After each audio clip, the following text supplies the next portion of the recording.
സിനുജി, മുകേഷിന് ഇനി രാജിവെക്കാതെ യാതൊരു രക്ഷയുമില്ല. അദ്ദേഹത്തിൻ്റെ നേരെയുള്ള പരാതിക്കെതിരെ കേസ് ഇപ്പോൾ പോലീസ് രജിസ്റ്റർ ചെയ്തിരിക്കുകയാണ്. IPC 354 സ്ത്രീത്വത്തെ അപമാനിക്കണമെന്ന ഉദ്ദേശത്തോടുള്ള ബലപ്രയോഗം, IPC 452 അതിക്രമിച്ച് കടക്കൽ, IPC 509 സ്ത്രീത്വത്തെ അപമാനിക്കുന്ന അംഗവിക്ഷേപം വാക്കുകൾ, IPC 376(1) ബലാത്സംഗം. ഈ വകുപ്പുകൾ ചേർത്താണ് ഇപ്പോൾ കേസെടുത്തിരിക്കുന്നത്. മുകേഷ് എവിടെ എന്നുള്ളൊരു അന്വേഷണം, കാരണം അദ്ദേഹം മാധ്യമങ്ങൾക്കൊന്നും മറുപടി കൊടുക്കാതെ ഇപ്പോൾ കടന്നു കളയുകയാണ്. പാർട്ടിയിൽ ചർച്ച ചെയ്തതിന് ശേഷം അദ്ദേഹത്തിൻ്റെ രാജിയിലേക്ക് കടക്കുമെന്നുള്ളൊരു വാർത്തയാണ് ഇപ്പോൾ വരുന്നത്. CPI ആ രീതി പ്രതികരിക്കുന്നു. ആനി രാജ പ്രതികരണമായിട്ട് വരുന്നു. ഒന്നും നോക്കാനില്ല, ഉടനടി രാജിവെച്ചോ എന്നാണ് എല്ലാവരും പറയുന്നത്. കഴിഞ്ഞ ദിവസമൊക്കെ നമ്മൾ നിരന്തരമായിട്ട് ചർച്ച ചെയ്തു, എന്തുകൊണ്ട് മുകേഷ് രാജിവെക്കുന്നില്ല, മുകേഷിനെ എന്തുകൊണ്ട് പാർട്ടി സംരക്ഷിക്കുന്നു എന്ന് പറഞ്ഞു.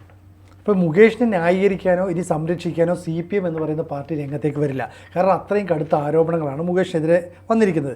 അപ്പോൾ ഈ മുകേഷ് എന്ന് പറയുന്ന CPMൻ്റെ ഒരു ജനപ്രതിനിധി ഇനി തൻ്റെ സ്ഥാനം രാജിവെക്കണമെന്ന് ഘടകകക്ഷിയിൽപ്പെട്ട CPIയിലെ ആനി രാജ, ദേശീയ നേതാവാണ്, അവർ തന്നെ ആവശ്യപ്പെട്ടിരിക്കുന്നു. വൃന്ദ കാരാട്ട് ഏതാണ്ട് സമാനമായ പ്രസ്താവന നടത്തി. ഇതുകൂടാതെ മുകേഷ് രാജിവെക്കണമെന്ന് ആവശ്യപ്പെട്ട് 100 സ്ത്രീ പ്രവർത്തകർ അല്ലെങ്കിൽ സ്ത്രീപക്ഷ പ്രവർത്തകർ എന്ന് നമ്മൾ പറയാം, സാറാ ജോസഫ് ഉണ്ട്, KR മീരയുണ്ട്, ചന്ദ്രികയുണ്ട്, അങ്ങനെ കുറേ പേർ ചേർന്നിട്ട് കഴിഞ്ഞ ദിവസം അപ്പോൾ എല്ലാ വശത്തു നിന്നും മുകേഷിന് മേൽ വലിയ സമ്മർദ്ദമാണ്. മുകേഷ് ഇതിനിടയിൽ രക്ഷിക്കാൻ അല്ലെങ്കിൽ സ്വയം രക്ഷപ്പെടാൻ ശ്രമിച്ച എങ്ങനെയാണ്? മിനു കുര്യൻ എന്ന് പറയുന്ന ഒരു നടിയുടെ പേര് പറയുന്നു. അവരെ എനിക്കറിയാമായിരുന്നു. പിന്നീട് അവർ വിവാഹത്തിന് ശേഷം അവർ മിനു മുനീറായി മാറുന്നു. അവരെന്നെ വിളിച്ച് ബ്ലാക്ക്മെയിൽ ചെയ്യുന്നു. അപ്പോൾ ഒരു സമൂഹം അല്ലെങ്കിൽ ഒരു പ്രത്യേക സമുദായം എന്നെ കൂട്ടമായി ആക്രമിക്കാൻ ശ്രമിക്കുന്നു. അപ്പോൾ CPMൻ്റെ ജനപ്രതിനിധിയായി ജയിച്ച മുകേഷ് ഒരു സമുദായത്തെ ഇതിലേക്ക് വലിച്ചഴച്ചു എന്ന് പറയുന്ന ഗുരുതരമായ ഒരു ആരോപണം വന്നിട്ടുണ്ട്. അപ്പോൾ എല്ലാ മേഖലയിൽ നിന്നും മുകേഷിനെ അവിടെ വളരെ വലിയ തിരിച്ചടികളാണ് ഉണ്ടായിക്കൊണ്ടിരിക്കുന്നത്. അപ്പോൾ മുകേഷിനെ ഏറ്റവും സിമ്പിളായിട്ട് ഇപ്പം ഈ പറയുന്ന പാർട്ടിയിൽ നിന്ന് അല്ലെങ്കിൽ ജനപ്രതിനിധി എന്ന പദവിയിൽ നിന്ന് സ്വയം രാജിവെച്ചൊഴിഞ്ഞു പോകാനുള്ള ഒരു അവസരം ഉണ്ടാക്കി കൊടുക്കുമോ പാർട്ടി എന്നാണ് അറിയേണ്ടത്. എല്ലാ കാലത്തും CPM അവരുടെ നേതാക്കളെ സംരക്ഷിച്ച ഒരു ചരിത്രമേ ഉള്ളൂ. കാരണം കുറേ കാലം കഴിയുമ്പോൾ ഈ കേസുകൾ, ഈ സംഭവങ്ങളെല്ലാം ജനങ്ങളങ്ങ് മറക്കുമെന്നും ഇത് ആദ്യം ഓർത്തിരിക്കില്ല എന്നൊക്കെ വിചാരിച്ച് CPM ചില പ്രവർത്തനങ്ങൾ നടത്താറുണ്ട്. പക്ഷേ ഇവിടെ ഒരു സിനിമാ നടന് വേണ്ടി അല്ലെങ്കിൽ ഒരു സിനിമാ നടൻ എന്ന നിലയിൽ വളരെ മോശമായ ആരോപണങ്ങളാണ് മുകേഷിനെതിരെ ഉയർന്നിരിക്കുന്നത്. തൻ്റെ ആദ്യ ഭാര്യയെ സരിത തന്നെ ആദ്യകാലം മുതൽ തന്നെ ഈ മുകേഷിനെതിരെ ഇത്ര ആരോപണങ്ങൾ ഉന്നയിച്ചിരുന്നു. അന്ന് മുകേഷ് അച്ഛനായ മാധവൻ ഇടപെട്ടിട്ടാണ് അതൊരു പോലീസ് കേസായി മാറാഞ്ഞത്. അപ്പോൾ ഓരോ ഘട്ടത്തിലും ഇങ്ങനെ പരാതികൾ വന്ന സാഹചര്യത്തിൽ CPM മുകേഷിനെ കൊണ്ട് ഏതാണ്ട് മടുത്തു എന്ന് പറയാം. ഇനി ഞങ്ങൾ മുകേഷിനെ സംരക്ഷിക്കാനില്ല, ഇനി ഞങ്ങൾ മുകേഷിനൊപ്പം ഇല്ല എന്ന് പറയുന്നു. ഈ പ്രശ്നങ്ങളൊക്കെ ഉണ്ടായിരുന്നപ്പോൾ മുകേഷ് തൻ്റെ ഒരു പ്രൊഫൈൽ പിക്ചർ ഇട്ടിരുന്നു, ഒരു CPMൻ്റെ കൊടിയുടെ പശ്ചാത്തലത്തിൽ മുകേഷ് നിൽക്കുന്നത്. വളരെ പെട്ടെന്ന്, അതായത് മണിക്കൂറുകൾക്കുള്ളിൽ തന്നെ ആ പിക്ചർ മാറ്റിയിട്ട് മുകേഷ് ഒറ്റയ്ക്ക് നിൽക്കുന്ന ഒരു പടം ഇട്ടു. പിന്നീട് ഒരു ദിവസം കഴിഞ്ഞപ്പോഴാണ് നമുക്കറിയുന്നത്, മുകേഷ് തന്നെ പറയുന്നു, ഇങ്ങനെ ആരോപണം ഉണ്ടായപ്പോൾ പാർട്ടി എനിക്കൊപ്പം നിന്നില്ല, പാർട്ടി എന്നെ സഹായിച്ചില്ല, അപ്പോൾ പാർട്ടി പോലും കൈയൊഴിഞ്ഞു എന്ന് മുകേഷിന് ഏതാണ്ട് വ്യക്തമായിരിക്കുന്നു. ഇനി മുകേഷ് മുന്നോട്ട് പോകാൻ പറ്റുമോ? പറ്റില്ല. മുകേഷ് ഉടനടി രാജിവെക്കുക, പാർട്ടിയെ സംരക്ഷിക്കുക, അതാണ് മുകേഷിന് ചെയ്യാൻ പറ്റിയ ഏക കാര്യം എന്ന് പറയുന്നത്. പക്ഷേ നമ്മൾ ഇത്രയും കാലം കണ്ട മുകേഷ് എന്ന് പറയുന്ന ഒരു നടൻ വളരെ നല്ല രീതിയിൽ കോമഡി അവതരിപ്പിക്കുന്നു, നല്ല രീതിയിൽ ക്യാരക്ടർ റോളുകൾ ചെയ്യുന്നു. നമ്മളുടെയൊക്കെ മനസ്സിൽ അങ്ങനെ ഒരു സിനിമയിലെ കഥാപാത്രങ്ങൾ എന്ന നിലയിൽ മുകേഷിനെ കുറിച്ച് നമുക്ക് നല്ല ഇമേജാണ് ഉണ്ടായിരുന്നത്. പക്ഷേ ഈ നടികളൊക്കെ ഇത്തരത്തിൽ ആരോപണം ഉന്നയിച്ചപ്പോൾ ഒന്നിന് പിന്നാലെ ഒന്ന് എന്ന രീതിയിൽ ആരോപണം ഉന്നയിക്കുന്നു. ഇതിനൊക്കെ വെച്ചിട്ട് FIR ഇട്ട് കേസ് രജിസ്റ്റർ ചെയ്യുന്നു. അങ്ങനെ കേസും രജിസ്റ്റർ ചെയ്ത് കഴിഞ്ഞാൽ ഇവരെ അറസ്റ്റ് ചെയ്യാൻ ഏതാണ്ട് വലിയ താമസമൊന്നും വേണ്ടില്ല. കാരണം FIR ഇട്ട് കഴിഞ്ഞാൽ എപ്പോൾ വേണമെങ്കിലും പോലീസിന് ഈ പ്രതി എന്ന് പറയുന്ന ആളെ അറസ്റ്റ് ചെയ്യാൻ പറ്റും. അപ്പോൾ മുകേഷ് ഏതാണ്ട് ഒരു സന്നിഗ്ധ ഘട്ടത്തിൽ നിൽക്കുകയാണ്. ഇനി ഈ മുകേഷിന് രക്ഷപ്പെടണമെങ്കിൽ CPM എന്ന് പറയുന്ന പാർട്ടി വിചാരിക്കണം, പക്ഷേ പ്രത്യക്ഷമായോ പരോക്ഷമായോ മുകേഷിനൊപ്പം നിൽക്കേണ്ട, മുകേഷിനെ സഹായിക്കേണ്ട എന്ന നിലപാട് CPM സ്വീകരിച്ചിരുന്നു. കൊല്ലം ജില്ലാ കമ്മിറ്റി അത്ര ഒരു നിലപാട് ഇത്രയും വൈകേണ്ട ആവശ്യമുണ്ടായിരുന്നു? മുകേഷിന് നേരത്തെ തന്നെ സ്വമേധയാ രാജിവെക്കായിരുന്നു, അല്ലെങ്കിൽ പാർട്ടിക്ക് അദ്ദേഹത്തിന് പ്രതിരോധത്തിലാവുന്നതിന് മുമ്പ് രാജിവെക്കാൻ ആവശ്യപ്പെടായിരുന്നു. അല്ല, അതിനകത്ത് പ്രശ്നമുണ്ട്. കാരണം സംസ്ഥാനം ഭരിക്കുന്ന ഇടത് സർക്കാരാണ്. ഇടത് സർക്കാരിൻ്റെ ഒരു MLA ഈ അമ്മയിലെ ഒരു ഭാരവാഹിയൊക്കെ ആയിരുന്ന മുകേഷ് ഈ പറയുന്ന ഹേമ കമ്മിറ്റി റിപ്പോർട്ടുമായി ബന്ധപ്പെട്ട ഒരു വലിയ ആരോപണം ഉണ്ടാകുകയും അതിൽ ആരോപണ വിധേയരായതുകൊണ്ട് രാജിവെക്കുകയും ചെയ്താൽ അത് പാർട്ടിക്ക് വലിയ നാണക്കേടാണ്, CPMന് നാണക്കേടാണ്, സർക്കാരിന് നാണക്കേടാണ്. അപ്പോൾ അത് ഒഴിവാക്കാൻ വേണ്ടി കുറച്ചുകൂടെ മുന്നോട്ട് കൊണ്ടുപോകാൻ ശ്രമിച്ചു. അപ്പോൾ മുകേഷിൻ്റെ അടുത്ത് സ്വാഭാവികമായി തീർച്ചയായും പാർട്ടി ഉന്നത നേതൃത്വം അദ്ദേഹത്തോട് കാര്യങ്ങൾ വിശദീകരണം ആരാഞ്ഞു കാണുമല്ലോ. അപ്പോൾ ആ വിശദീകരണം ആരാഞ്ഞപ്പോൾ തങ്ങൾ കൂടെ നിൽക്കുമെന്നാണ് പറഞ്ഞത്. പക്ഷേ ഈ CPM-ന്റെ വൃന്ദക്കാരായിട്ട് CPI-യുടെ ആനി രാജ തുടങ്ങിയ മഹിളാ നേതാക്കൾ വളരെ വ്യക്തമായി മുകേഷ് രാജിവെക്കണമെന്ന രീതിയിൽ ആവശ്യം ഉന്നയിക്കുന്നു.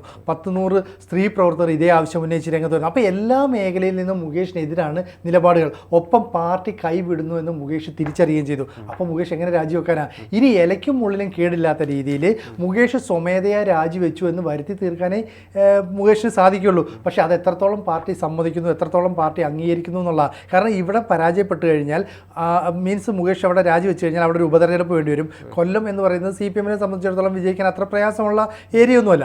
പക്ഷേ ആരോപണ വിധേയൻ എന്ന് പറയുന്നത് വളരെ മോശപ്പെട്ട ഒരു കാര്യമാണ്. കാരണം ബലാത്സംഗ കുറ്റം, സ്ത്രീപീഡന കുറ്റം, ഇതൊക്കെയാണ് അവരുടെ MLA-ക്കെതിരെ ഉയർന്നു വന്നിരിക്കുന്നത്. അതും ഒരു സിനിമയിലെ ഇത്രയും നാൾ നല്ലൊരു ഇമേജ് കൊണ്ട് നടന്ന മുകേഷ് എന്ന് പറയുന്ന ഒരാൾ. അപ്പോൾ ഇത്രയും നാൾ പാർട്ടി മുകേഷിന് ഇതെല്ലാം അറിഞ്ഞിട്ട് സംരക്ഷിച്ചതാണ് എന്നുള്ള ഇമേജ് ജനങ്ങളിലേക്ക് എത്തില്ലേ? അതെ, ജനങ്ങളിലേക്ക് എത്തും. കാരണം ഇനി എന്താണ് മുകേഷിന്റെ ഒരു രാഷ്ട്രീയ ഭാവി എന്നുള്ളത് വളരെ നമുക്ക് നോക്കിയിരിക്കേണ്ട ഒരു കാര്യമാണ്. കാരണം ഇദ്ദേഹത്തിന്റെ ഭാര്യ ഇദ്ദേഹത്തിന് നേരെ ഗുരുതരമായിട്ടുള്ള ആരോപണങ്ങളാണ് ഈ സരിത നടത്തിയിട്ടുള്ളത്. ഗർഭിണിയായിരിക്കെ തൻ്റെ വയറ്റിനടക്കം ചവിട്ടിയിട്ടുണ്ട് മുകേഷ്. ആ സ്ഥലത്തൊക്കെ അങ്ങനെയുള്ളൊരു ആളെ സ്ഥാനാർത്ഥിയാക്കുന്നു അല്ലേ? അതെ. ഇപ്പോൾ ഏറ്റവും ഒടുവിൽ സംഭവിക്കുന്നത് എന്താ? ഈ സരിതയുടെ വിവാദങ്ങളൊക്കെ ആളുകൾ മറന്നാണ്. പക്ഷേ സോഷ്യൽ മീഡിയ ഇതെല്ലാം കുത്തിപ്പൊക്കി വീണ്ടും ആ ഇന്റർവ്യൂ അതുപോലെ ഇടുന്നു. ഈ ഇന്റർവ്യൂ ഇന്ത്യ വിഷനിലായിരുന്നു. ഇന്നത്തെ ആരോഗ്യമന്ത്രിയായ വീണ ജോർജാണ് ആ ഇന്റർവ്യൂ എടുക്കുന്നത്. അതായത് നാളെ വീണ ജോർജ് എന്ന് പറയുന്ന മന്ത്രി തന്നെ വന്നിട്ട് പറയുകയാണ്, മുകേഷ് നിങ്ങളൊരു സ്ത്രീ പീഡകനാണ്, നിങ്ങൾ രാജിവെക്കണമെന്ന് പറയുന്ന ഒരു അവസ്ഥ എന്നാലോചിച്ച് നോക്കി. CPM-ലെ ഒരു മന്ത്രി CPM-ലെ തന്നെ ഒരു MLA-യോട് ആവശ്യപ്പെടുന്ന ഒരു സാഹചര്യം വന്നുകൂടാ.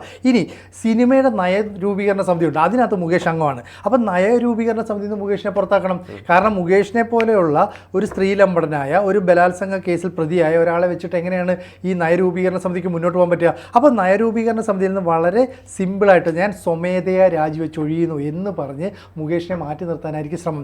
ഇവിടുത്തെ പ്രധാന പ്രശ്നം MLA സ്ഥാനം രാജിവെക്കുകയോ അല്ലെങ്കിൽ വെക്കണോ വേണ്ടയോ എന്നത് സംബന്ധിച്ച് CPM എന്ന് പറയുന്ന പാർട്ടി ഇതുവരെ ഒരു തീരുമാനം എടുത്തിട്ടില്ല. അന്തിമ തീരുമാനം ഒരുപക്ഷെ മുഖ്യമന്ത്രി പിണറായി വിജയൻ്റെ തന്നെ ആയിരിക്കും. അദ്ദേഹം രാജിവെക്കാൻ ആവശ്യപ്പെട്ടാൽ മുകേഷ് രാജിവെച്ചേ പറ്റുള്ളൂ. പക്ഷേ അങ്ങനെ രാജിവെച്ചാൽ ഇപ്പോൾ ഒന്നാമത് ഇമേജിൻ്റെ ഒരു മുഴുവൻ പോയിരിക്കുന്ന ഒരു സർക്കാരാണ് ഇടത് സർക്കാർ.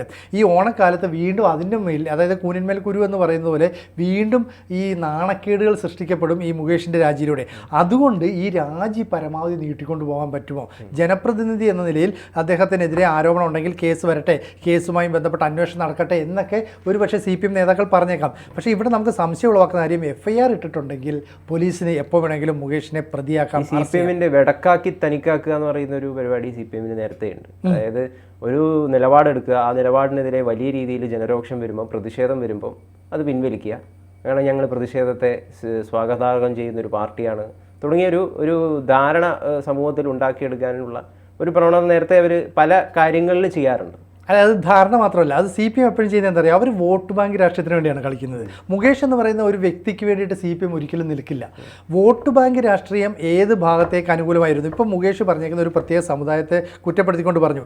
ഇത് നാളെ തിരിച്ചടിയാകുമെന്ന് പാർട്ടി കണ്ടാൽ ആ ഒരു ഒറ്റ കാരണം മതി മുകേഷിനെ ഈ ജനപ്രതിനിധി എന്ന് പറയുന്ന പദവി ഒഴിയാൻ നിർബന്ധം ചെലുത്താനായിട്ട്. കാരണം ഈ ജനങ്ങളെ കൂടെ നിർത്തുക, അതായത് CPM-ന്റെ ആളുകളെ ഒപ്പം നിർത്താൻ വേണ്ടി മുകേഷ് എന്ന് പറയുന്ന CPM അനുഭാവി മാത്രമായ ഒരാൾ, അയാളെ പുറത്തേക്ക് മാറി നിൽക്കണം. ഒരു തവണ MLA ആയി, വീണ്ടും ഒരു തവണ കൂടി മത്സരിപ്പിച്ച് വിജയിപ്പിച്ചു. ലോക്സഭയിലേക്ക് മത്സരിച്ചപ്പോൾ ജനങ്ങൾ അദ്ദേഹത്തെ തിരഞ്ഞെടുത്തില്ല. കാരണം എന്താ, NK പ്രേമേന്ദ്രൻ എന്ന് പറയുന്ന ഒരു മഹാമേരുവിൻ്റെ മുമ്പിൽ മത്സരിക്കാൻ മുകേഷ് ആരുമല്ല എന്ന് തിരിച്ചറിഞ്ഞുകൊണ്ടായിരിക്കും. ആ തെരഞ്ഞെടുപ്പ് കാലത്ത് മുകേഷിനെതിരെ ഒരുപാട് ആരോപണങ്ങൾ ഉയർന്നിരുന്നു. മുകേഷെ നിങ്ങൾ ജയിക്കുമോ, അല്ലെങ്കിൽ മുകേഷെ നിങ്ങൾ പ്രേമേന്ദ്രൻ്റെ അടുത്ത് മത്സരിച്ചാൽ ഒരു കടുത്ത മത്സരമാകില്ലേ എന്നൊക്കെ ചോദിച്ചപ്പോൾ പൊട്ടിത്തെറിക്കുന്ന ഒരു മുകേഷിനെയാണ് നമ്മൾ കണ്ടത്. അപ്പോൾ ആ രീതിയിലുള്ള മുകേഷ് ഇനി സഹിക്കേണ്ട എന്ന് CPM തീരുമാനിച്ചാൽ അതോടുകൂടി മുകേഷിൻ്റെ പേരിൽ ഉയർത്തപ്പെട്ട ഗ്രാഫ് മുഴുവൻ ഇടിഞ്ഞു താഴുകയാണ്. മാത്രമല്ല ജനങ്ങളുടെ മുന്നിൽ മുകേഷ് എന്ന് പറയുന്ന സിനിമാ താരം ഒരു ബിഗ് സീറോയായി മാറും. കാരണം അദ്ദേഹം ചെയ്ത പീഡനം, അദ്ദേഹം ചെയ്ത ഉപദ്രവം, സ്ത്രീകൾക്കെതിരെ ഇത്തരം മോശമായ പ്രവർത്തികൾ ചെയ്തു, ഈ റൂമിൽ വന്ന് തുടർച്ചയായി മുട്ടിക്കൊണ്ടിരിക്കുന്നു, അല്ലെങ്കിൽ ഒരു ആർട്ട് ഡയറക്ടർ അടുത്ത് വളരെ മോശമായി പെരുമാറി. ഈ ആർട്ട് ഡയറക്ടർ എന്നൊക്കെ പറഞ്ഞാൽ ദേശീയ തലത്തിൽ സിനിമയിൽ പ്രവർത്തിച്ച ഒരു സ്ത്രീയാണ്. അപ്പോൾ അവരൊക്കെ ഒരു പരാതിയുമായിട്ട് രംഗത്തേക്ക് വന്നാൽ മുകേഷ് പിടിച്ചു നിൽക്കാൻ കഴിയില്ല. അത്തരത്തിൽ വളരെ മോശമായ ഒരു അവസ്ഥയിലൂടെയാണ് മുകേഷ് കടന്നു പോകുന്നത്. എന്തായാലും ഇനി CPM മുകേഷിന് വേണ്ടി മിണ്ടില്ല എന്നുള്ള കാര്യം ഉറപ്പാണ്. എന്തായിരിക്കും നിലപാടെന്നത് നമുക്ക് കാത്തിരുന്ന്. എന്തായാലും അന്തസ് വേണം, അവിടെ അന്തസ്. അതിപ്പോൾ ജനങ്ങൾ മുകേഷിനോട് പറയുകയാണ്. അതെ, അപ്പോൾ അങ്ങനെ അന്തസ്സുണ്ടോ മുകേഷ് സ്വയം രാജിവെക്കുമോ എന്നുള്ളത് നമുക്ക് കാത്തിരുന്ന് കാണാം.